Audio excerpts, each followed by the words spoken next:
Hello, everybody. I think we're having a little bit of technical difficulties because I'm usually used to Mark being on the other side of the line here. Um, if everyone can hear me and if everyone can see the slides, just let me know in the chat if there's anything wrong. But welcome to the newest episode of Art of Law. Mark, you made it.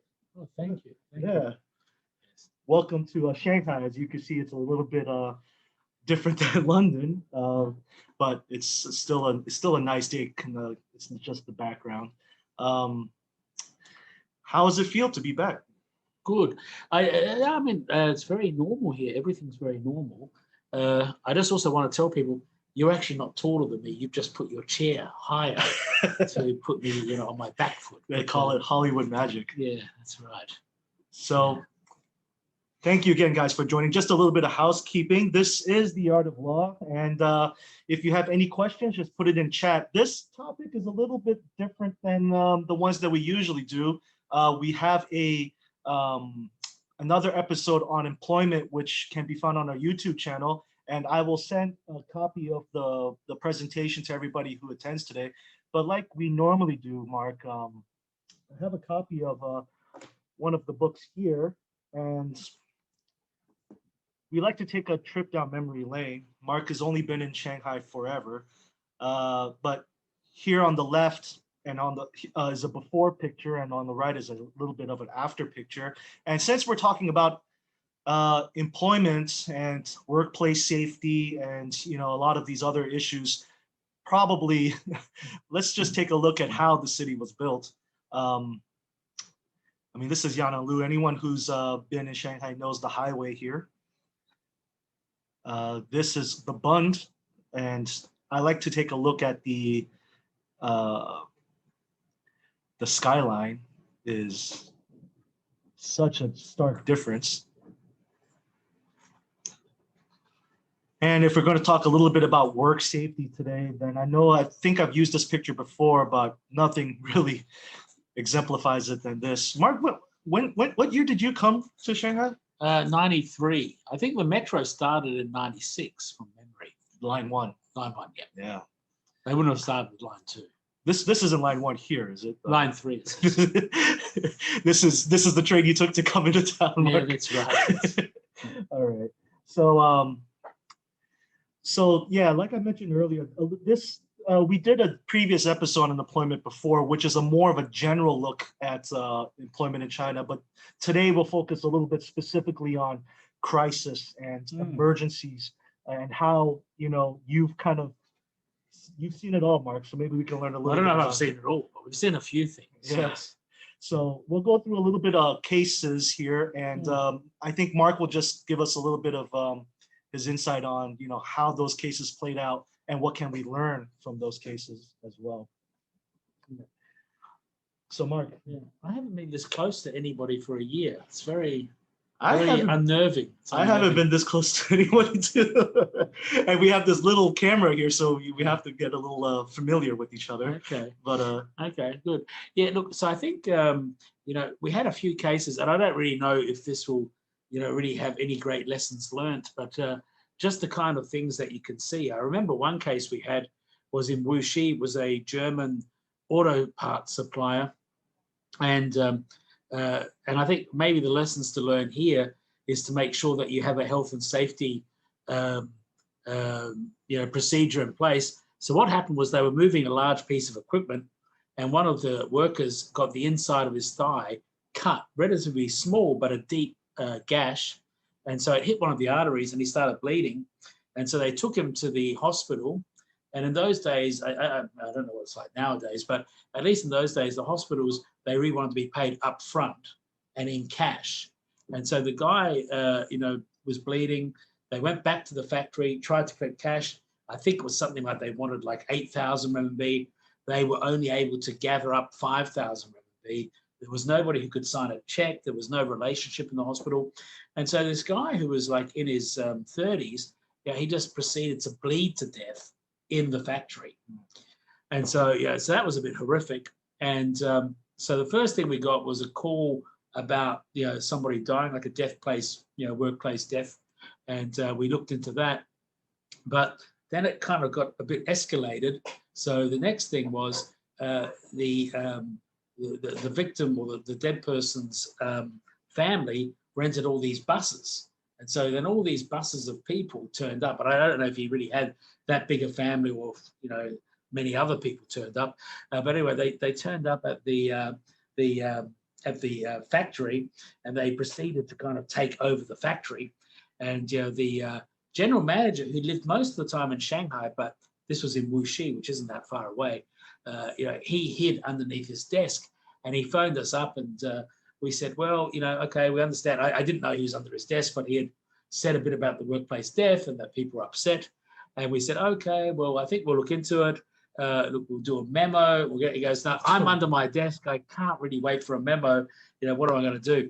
And so anyway, we were, again, not very helpful. So anyway, he got out of his room, and he got back to his hotel, and he was staying at, I forgot what the hotel was, but back then, this was like, maybe 1996, 1998 or something. There was only like one good hotel in Wuxi. Anyway, he woke up, and opened the door to his hotel room, and there he was confronted with the dead body of the worker at the hotel room, like slumped against the door. And so, it all became very emotional, very difficult. And, of course, I think, the other things that happened were there was dealing with the family, which was, complicated. It was emotional. And then also it was difficult to deal with the police and the authorities, because if there's a death or a workplace, and I think he had the legal obligations to report accidents, Labour Bureau, Trade Union rather, preserve the scene. And I think, that's one thing here in that case. We weren't prepared for this. We didn't know this kind of stuff happened. So, maybe the employer should have had some arrangement with the hospital, in place. They should have had some kind of safeguards, something to get the person's life saved. So it was a bit of a tragedy that this guy died. Yeah, I think we were putting together, I'll give you a little bit behind the scenes of what usually happens behind the art of law, but usually Mark and I will talk the magic. We usually talk about some of the ideas and how can we, present them in a way that makes sense to the viewers, because Mark obviously has a wealth of stories, but kind of getting them to the core and something useful can sometimes be a little bit harder than it looks. I think the common thread throughout this story and all the other stories, Mark, is that sometimes there are just situations where you can't win. It's just about managing the crisis, and there has to be a game plan. So we're talking about death and injury, workplace related injuries now, but fraud, management fraud, a lot of these other types of crises, they need game plans in place. So with that said, the true story is we didn't prepare that well this time. So that's the real truth. But I think, the death of the workplace, because I think we can go to the main. We'll stick with this slide first, I guess, because I think this wasn't the only case we had like it. We had another case in South China where a client was selling like gas cylinder, or they were selling gas, and they were distributor of gas cylinders, and there was an explosion and a number of people died. And again, this is something which is, you have to deal with things like public relations disaster. You have to work out, how to deal with the victims. You have to work out whether you're liable, also. And so I think these are things which are not as easy as filling in a template contract. And so, it's also with those gas bottles, the main reason was, were the gas bottles overfilled? Because, very often the gas bottles are underfilled, and, sometimes, and so that was an issue. So there's technical issues, and you have to react quickly, and you have to actually not hide away, because I think the initial reaction from people is, to hide away. I'd say the other thing is, in those cases, it was probably best, in both those cases, they had country managers who were, foreign nationals. They tended to take a bit of a backseat and let the local management deal with this and make sure that there was, a controlled flow of information, so the authorities understood what was happening, that there was no gross negligence, no willful misconduct. And so I think in both those cases, it was, perhaps slightly poor execution of the procedures, but it wasn't like gross negligence. And then I think, the other case we had, which was, a very weird case. Well, actually, we have two more cases. So one case we actually had it twice. There were in two separate cases within a year, must have been a bit of a crazy year, but we had two people who died during a business trip from alcohol poisoning. And I remember one of them died because he drank too much. His colleague put him in a hotel room, and I think he choked on his own vomit. So, so that was one scenario, and that was perhaps something which is challenging. But the one which was more perhaps strange and complicated was there was a young guy, was a sales guy, relatively new, also newly married, and he was at this banquet and he drank too much, and he just collapsed and died from too much alcohol at the banquet table. And so you might say, well, that's kind of, that's crazy, but what do you do? Probably it's not too many legal issues. It was surprisingly a lot of legal issues. So one of the first ones was whether it was covered by insurance or not. The client was happy to actually, the client just wanted to pay whatever was needed and deal with insurance later. But that also is a little bit complicated. So, it was going to be a question of, was it a workplace event? Was it not a work event? And it even became an issue of pre-existing condition.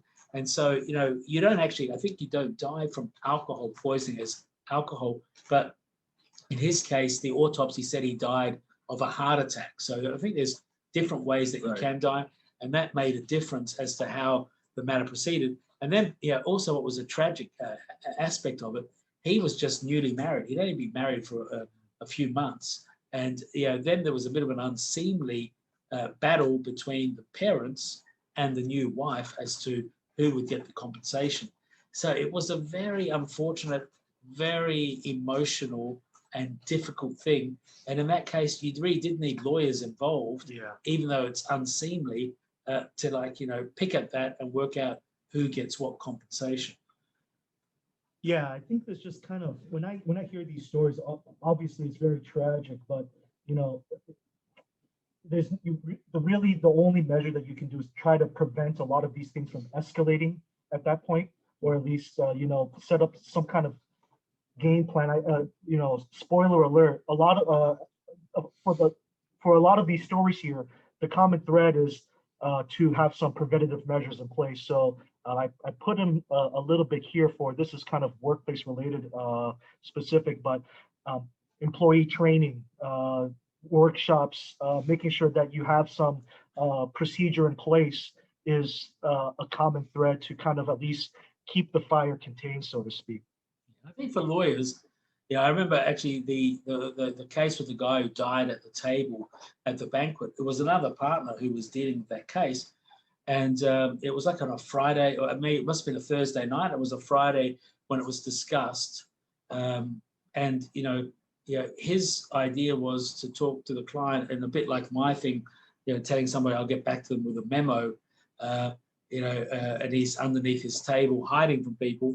It didn't really help. So in that case, I just said to the other partner, you've got to really give people some mental support, because the manager who's dealing with this, he also doesn't know how to deal with it. So I think it's important for the lawyers to be proactive, reach out, tell them some of this stuff, and people will realize that it's a new area for almost anybody, but that there is a process to follow. Make sure you don't destroy any evidence, but also be there for the client, because it's a very traumatic issue. It's not like losing a contract, losing somebody in your staff membership, especially something like that.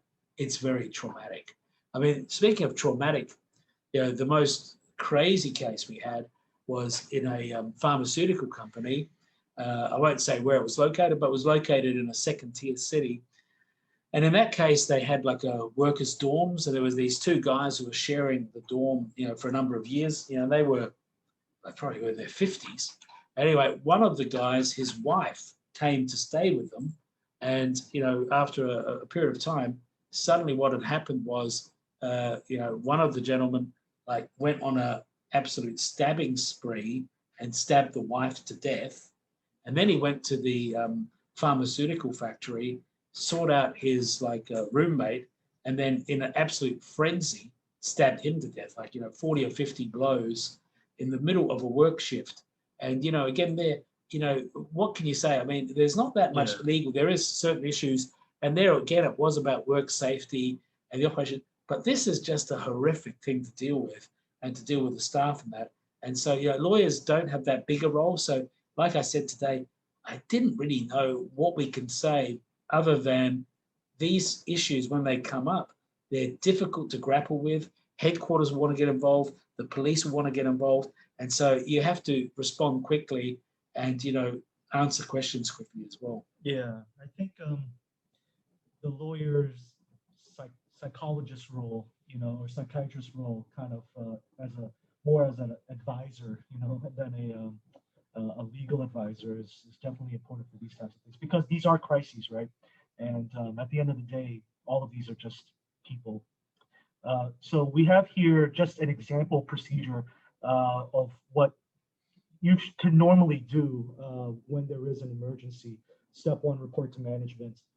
Step 2, management must know the procedure as well. Who must they notify under the law? But I guess one of the things that you mentioned, but is not on this screen here, is also notifying the family, because especially if there's multiple people involved. For example, if there's a dawn raid, or if there was an accident involving multiple people, you'd want to make sure that the family knows about that from you, rather than from WeChat or some media storm. So I think in some cases you might even want to defuse the situation like that. If there's multiple families, that you might even try to find some legal representation for the family, because it wouldn't be appropriate for the company's lawyers to represent the family. And so I think that can also, if you get like a decent law firm who knows what they're doing, it's important to control the situation. And I think the lawyer is not going to be a magical solution. He's not going to jump up and resurrect anybody or whatever. But I think for the manager, just having somebody there is a emotional support. And if somebody's already seen these kind of crises before, they know how to react. Yeah. I mean, another case we had, which was, I don't know if you can learn much about it other than you should do your due diligence. But many years ago, this guy is now, he was one of the associates who worked with me. And many years ago, he now works for a big multinational company. He did this due diligence for a white cement factory. So they make a certain type of cement. And cement is a very restricted business in China because of capacity limits, etc. And so anyway, they wanted to buy into this joint venture where there was a majority Hong Kong-owned company. You need to have like a limestone quarry next to the factory. So it's complicated for many reasons, because cement requires a lot of energy. It requires limestone. It's a dirty kind of business mostly. And so I didn't go on that due diligence trip. And so he did the due diligence report, and I reviewed it. I had a quick talk with him. And, I said to him as he was leaving the door, I said, "Oh, it's a good report, thanks." And he got up to leave. And just as he was leaving, I said to him, "Oh, what did the general manager say? Because I noticed in this DD report, you never mentioned the general manager."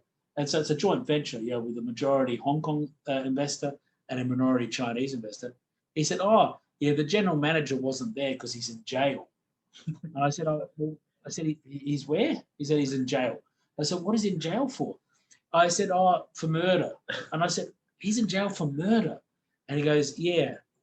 I said, "Well, who did he murder?" He said, "Well, I don't think he really murdered the person. It was more self-defense, because the minority shareholder sent an assassin to kill him in his office. And he managed to fight this assassin. They must have got somebody very cheap. Anyway, and he managed to kill the assassin in the office." And I just went, "Now, Alex, you don't think that's kind of relevant to put in a due diligence report?" And he said, "Well, he's not the general manager anymore." And I said, "Well, yeah, but I think people would like to know this." And he said, "Well, do you think they're going to find it interesting?" I said, "I think they're going to find it very interesting. I think indeed the fact that the minority shareholder in the company that they're thinking of buying is trying to actually kill people, they might find this, they won't talk about any other finding in the report. So, so that was an interesting. I think that's a very short DD report. That was no, it was still a long DD. We just added in that. But we met them the week later. It was the only thing they wanted to talk about was, of course, as you can imagine, it was not really any more about, the fact that the operational license only had 5 years. Right. It was more, about the assassination attempt. Yeah, the title of my DD report would be, minority shareholder tries to assassinate general manager. That would be the title of it. All right. Well, speaking of which, it's a good story. I mean, that's why it's the title. That's a movie. Well, rogue management. I guess we can start going there. So I guess one of the other things that is kind of a theme here is, and I was reading the book. Got the book right here every night, and we who have been in China a long enough time have seen a lot of the business surveys about what is the highest risk in your opinion in doing business in China, and undoubtedly number one or number two, always in the top is something about IP protection, enforcement of law, changes to regulations, making it more strict. These are very high level concepts. And don't get me wrong, they're rightfully so. But more often than not, I'm glad that your book, which was written, a long time ago. The wisdom still rings true today. Yeah. I mean, management fraud and management going rogue is a crisis that I think, a lot of companies are not really prepared for. Regulation changes and, these types of things. The government likes to give, kind of a, put you on notice, so to speak, in terms of they're thinking about changing these regulations, give you a draft law to think about, so it's never really a total surprise when things change. But if your general manager is, and we'll get into the next slide, but all these different types of fraud, siphoning money, these types of things, changing the distributors or whatever, these are very hard to, kind of spot. You don't see them coming a mile away. Or what is your experience with that? Well, I think firstly, it's not like changing regulations. I think when we're talking about rogue management, it was always, most of the stuff they do has always been illegal or against the contracts or things like that. So I think it's like, not that there's some esoteric change of law. And I almost think also in my experience, it doesn't come out of nowhere. I think very often, and we've had both. We've had local management go rogue. We've had expat managers go rogue. We've had all kinds of people go rogue. And I think, the most common thing is somebody who's there for a long time, or somebody who always goes rogue and he moves around a lot, and wherever he goes, he ends up going rogue very quickly. So, and I think the other point on that is actually a little bit different from what you said. I don't think it's really hard to spot. I think maybe if it's a new guy, it's a bit hard to spot. But what always struck me was people knew. People covered it up. People said, oh, you don't understand, or you don't understand China, or you're racist, or whatever. But there was always a champion back in head office who said, oh, this guy's doing good. He's building the business and all this stuff. So I think it's not as difficult to spot. If it's something technical or small, but I think here we're talking really about pretty, large scale stuff. And I don't know if I put it in the PPT, but one of the things that you wrote in the book was, and I think you could have packaged it better, but the concept is very good, is the larger the level of non-compliance, the more likely that it's just fraud is rampant throughout the company. So so just like you said, if it's something small or inconsequential, then it's likely not a big deal, and there might not be any intentional fraud happening by the management. But if it's something pretty big, where they're look at these siphoning funds, competing with the company, outsourcing profitable business, these are not by accident. These are by design. No, right. So I think here what we're talking about, though, we could add some more. Yeah. But like I think what I meant there was people who are fraudulent they're also the people that cheat on the taxes, they cheat on the social contributions. Yeah, they're tricky on everything, so, and I think the other thing is, these things, they're not really that hard to spot, but they don't just turn up in an audit report or something. So I think, the ciphering of funds, in that case, what we had was a European company, and this was a bit of a headache, this company. So what had happened was, you wouldn't even believe this is true, but the European company had the local manager was the general manager, and he was also the legal rep of that wholly foreign-owned enterprise. But this is a special wholly foreign-owned enterprise. It was a wholly foreign-owned enterprise with 2 foreign shareholders. So the general manager was also, his Hong Kong company was like a 20% shareholder in this wholly foreign-owned enterprise. So he was the legal rep, so chairman, he was the general manager, and he was also a shareholder. And in the Articles of Association, so it may have taken a step back. So anyway, what this guy did was, I think he did all of these things. So in this case, firstly, his wife, it was a Beijing-based operation, and so they moved from the Kempinski Center to a very cheap office, but the rent went up, even though the space stayed the same. So, grade D offers compared to grade level A back then, that's what happened. And then, we did a little bit of digging. We found out that the general manager's wife was the landlord. She was also the CFO of the company. So, but of course, somebody in Europe said, "Oh, it's fantastic. It's like getting 2 for 1. We can have him and his wife." Where I don't think if there's a Harvard Business Review about checks and balances, that's something you often see. Yeah. And then I think, the other thing was, this guy's a little bit different, but this was another case. But anyway, a general manager, he moved 2 of the production lines out of the factory to another factory where his friends ran it, and there was no lease fee, and they just leased those production lines and started competing with the company with the same equipment. And so, so these things are not always sophisticated, well thought out ideas. They're often just like blatant. And then outsourcing the profitable business, that actually was the business back with the ciphering, the landlord, general manager's wife case. So what we had found out was that they had heard, the people in Europe had heard from salespeople that a lot of European businesses, you don't make money on the equipment, you make it on the after-sales service, repairs, and the maintenance, etc. Yeah. And so what he did was he sold all the equipment at cost virtually, but he outsourced all the profitable business to another company. He told all the salespeople, you should only use this company, and then we did a check on it, and it turned out that company was owned 80% by his father and 20% by his wife again. And so, and it shows you sometimes people have different conceptions of these things. And so I just thought, we got him. We really caught the guy. I just thought, this is hilarious. I couldn't stop laughing. And I told the associate, look, we got this guy. He should go to jail. We've got him. And the associate, she turned to me and said, maybe he doesn't know.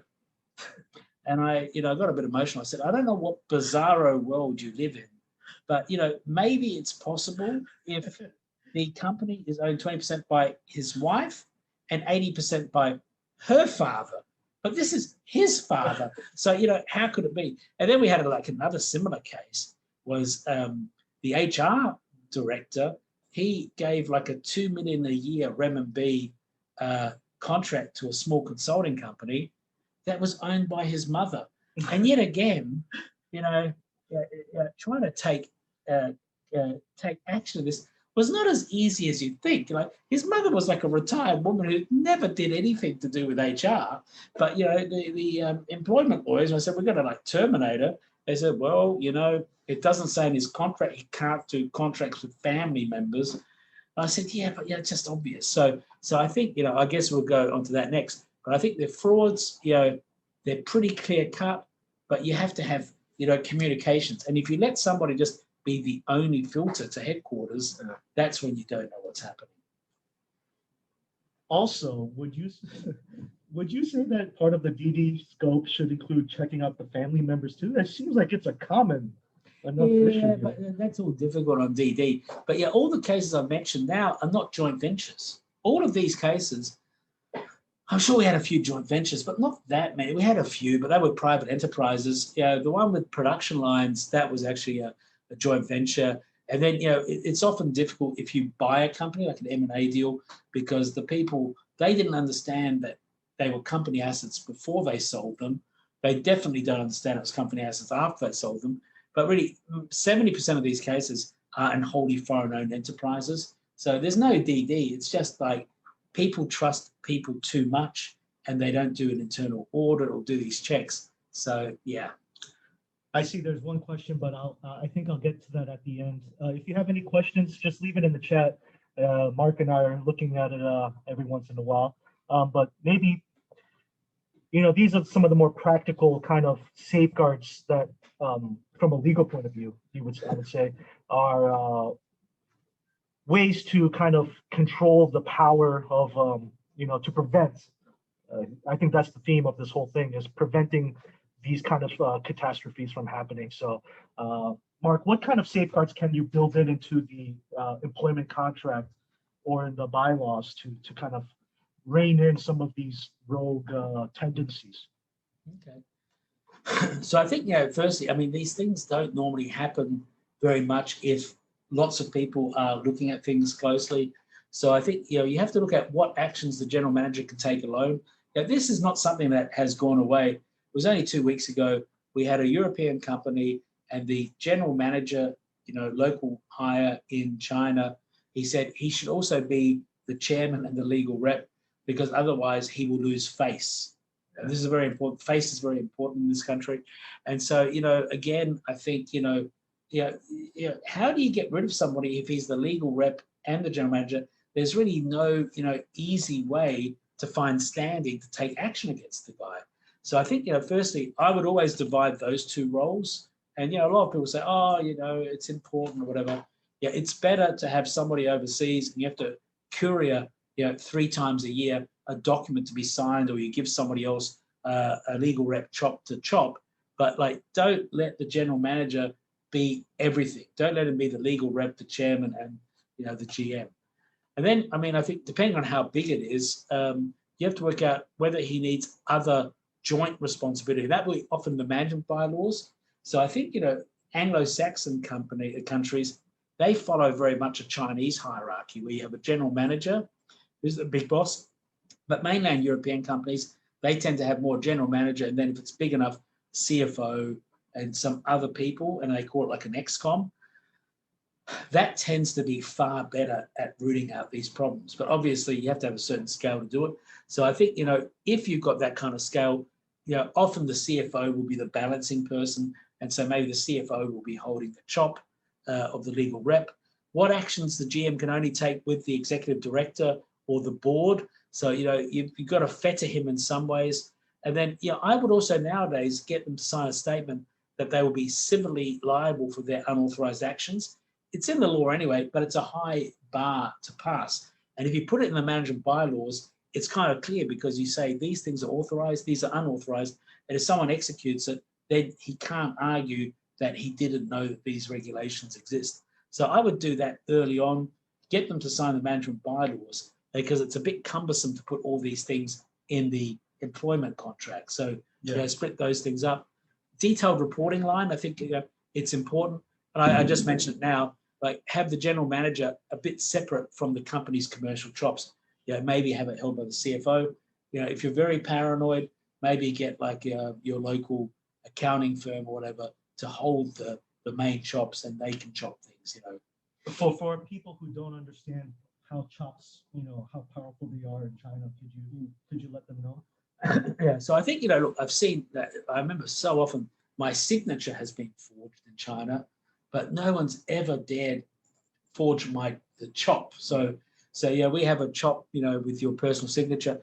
And I first got mine because, a long time ago, I'd go to the bank and the bank would never accept my signature, because I'd go to the bank in person with my passport and I'd have to do the signature 6 times before I get it right, because they look at it like I don't know what he called it, a calligrapher. I don't know, whoever the expert is who can tell. I don't know, calligrapher, whatever. Handwriting expert. A handwriting expert, like with a thing. And so it became so frustrating. So I said, why don't I do a chop? And then they just loved it. I didn't even have to turn up, just give some of the chop, and they would chop things they could empty out my bank account. So I think the chop is something very emotive.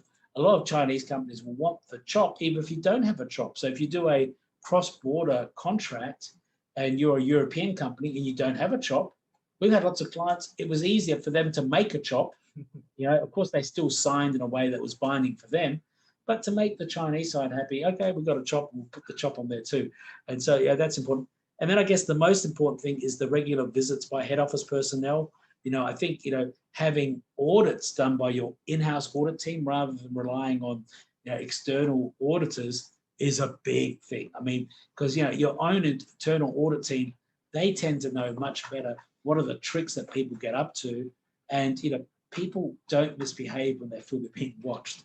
So I think these are all things which are important to do. And the chops thing, the chops issue, it seems innocuous, but it's actually, I mean, every year, maybe once or twice, 3 times, we get somebody who said, oh, the general manager ran off with the chops and we can't get the chops and we can't get in contact with them because he was let go. And it's just a lot of hassle at that point. Yeah. We had that one guy, he was an American working for a German company, and the Germans were coming, and it was very strange because, we knew that he was doing lots of bad things, and, you'd think you just would turn up, and this was not in Shanghai, but near Shanghai. But anyway, the Germans just gave so much telegraphing of their intentions, like, oh, we're all coming, like there'll be 6 of us, make sure you're there. So, of course, he made sure that he wasn't there. The business licenses, the company records, and the chops, all of them also were not there. And he disappeared off to like Taiwan or something. And I think they're still looking for him. That was like 15 years ago. So I think, it's also important, like if you do catch people, what I always like to do is I invite them for a regular meeting overseas. And then while they're overseas, I confront them. But here we change the locks, change the management and everything. So, I think you have to think a bit that way. And this slide we kind of put together because it was want to talk a little bit about employment contracts, but for the full episode on employment law, just go to the YouTube channel. We did a much longer version there. But, since we are talking about these types of workplace-related injuries, of fraud, just wanton, flaunting of the employment contract, how can an employer, let terminate somebody? How can they let them go or can they let them go if that's even an option? Yeah. So I think, if it's criminal, whatever, it is, possible. That's a grounds of termination.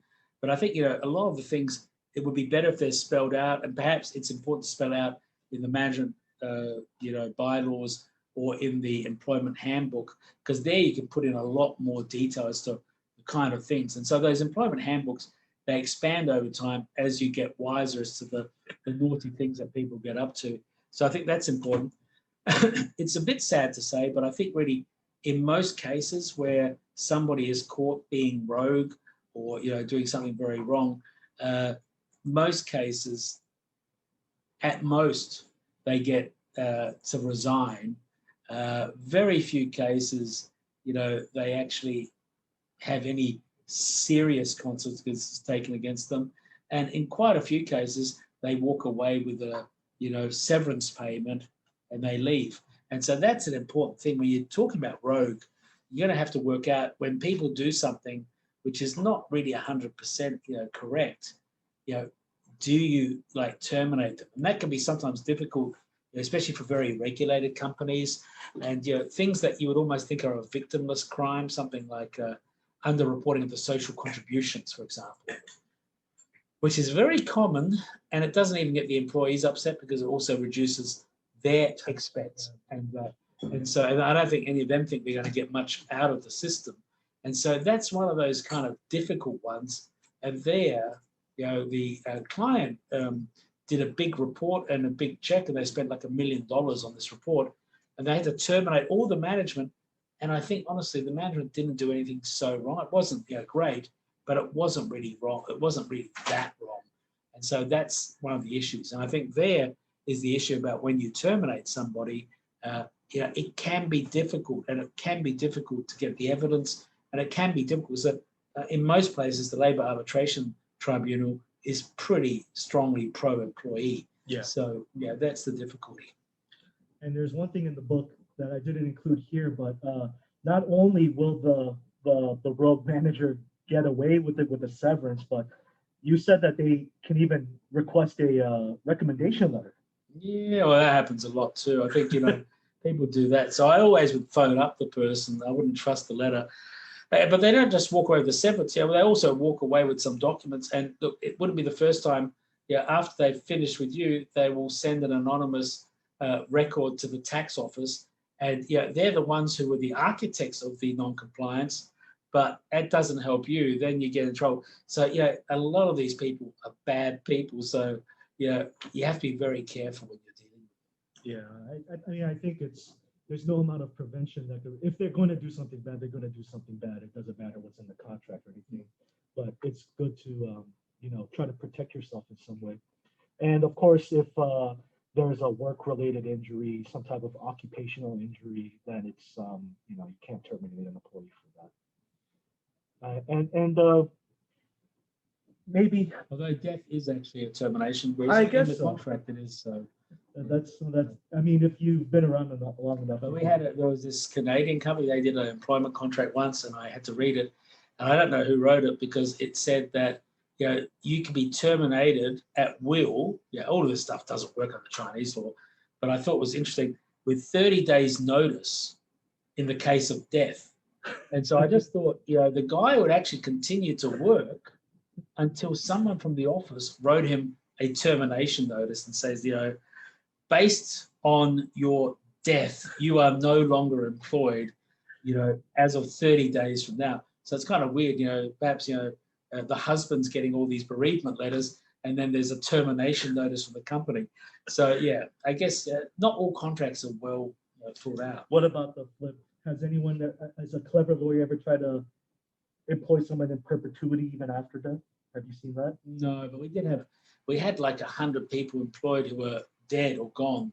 And I said to it was an M&A deal, and it was like the enterprise had all these people still on the rolls, even though they'd be dead or retired or whatever. And they explained to me that it was cheaper than having to pay people off or pay them out. And I said, well, I guess the health insurance is cheaper for those dead people. And he said, yes, that's true. Yes, it is. He's not wrong.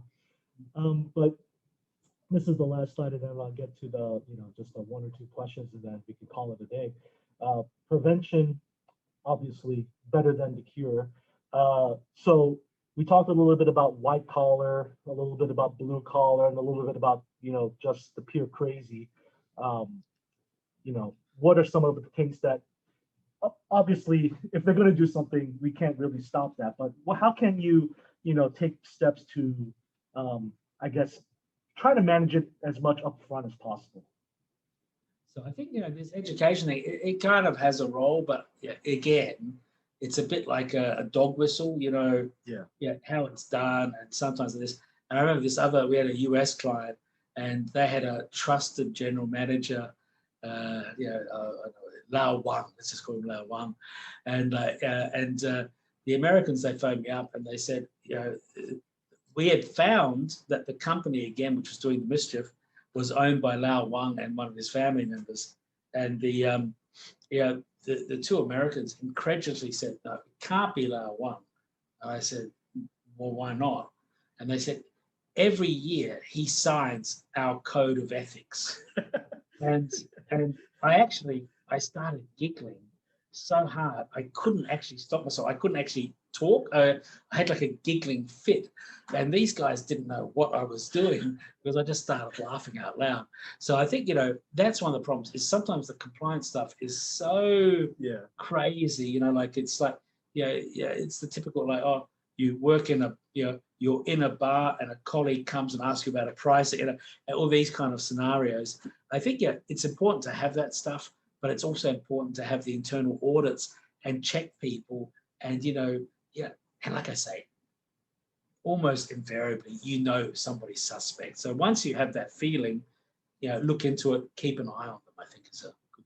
But in the case of, accidents, injuries, these types of things, I mean, these types of trainings and procedures, I mean, I'm guessing from a legal point of view, this is more of a try to waive liability, try to, minimize exposure to liability in front of authorities, things like that, or Well, I think potential lawsuits. things are better controlled nowadays. So, I mean, I think nowadays people have it, and it's not about reducing liability, it's about reducing accidents. So, I think, the way that people were treating workplace safety 20 years ago, very, very different from now. Yeah. And so it's not about the employer shirking its, responsibility. It's more about, making it a safe workplace. And one case I read, it was a long time ago, it was one of the big, development zones, and they were talking about how they could help lower costs for companies.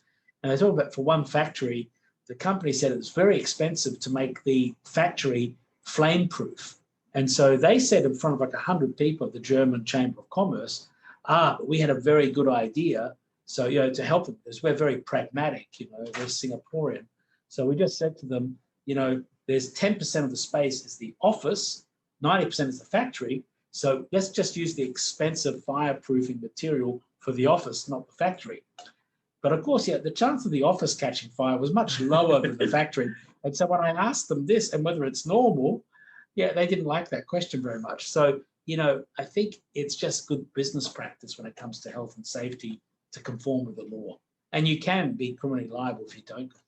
That's true too. And the second one is about zero tolerance. So I guess if you do set up these plans and, you do, let's just say, for example, the one example about the employees going out drinking and the salesman going out drinking, maybe it was a company event, I don't know, but maybe there should have been some policy in place to kind of, I mean, I say this in hindsight, but some type of policy to kind of prevent that type of stuff. Or it's a bit tough. I think this was Shanghai. One of them was a Shanghainese case. The other one was in Beijing. But the Shanghai guy, both of them were not like a corporate party. It was more a sales thing. So they went out, and maybe this happens less in places like Shanghai nowadays, but for sure it still happens in other places. Yeah. And this was part of that kind of drinking culture to get the project to show that you really care. That kind of designated drinker type thing. So I think in those cases, that's something which is just, I don't know if that changed or whatever, but I don't know if a policy would help you in that situation. I mean, there's no policy saying you should drink that much. Yeah. And it was, so that just is part of the difficulty. Sometimes these things, can't be avoided. And that's why I said at the start, I don't know how much we can really tell people about secrets or whatever, but it's just sometimes to be aware that things can happen and how you can perhaps best position yourself to make sure that you don't, turn something which is a tragedy also like a criminal action by trying to destroy the evidence or, trying to cover things up or whatever. These are the kind of things that people do when they're in a crisis. Yeah, for sure. Because there, not only is there company liability, but there's also possible, personal liability by managers and co-workers.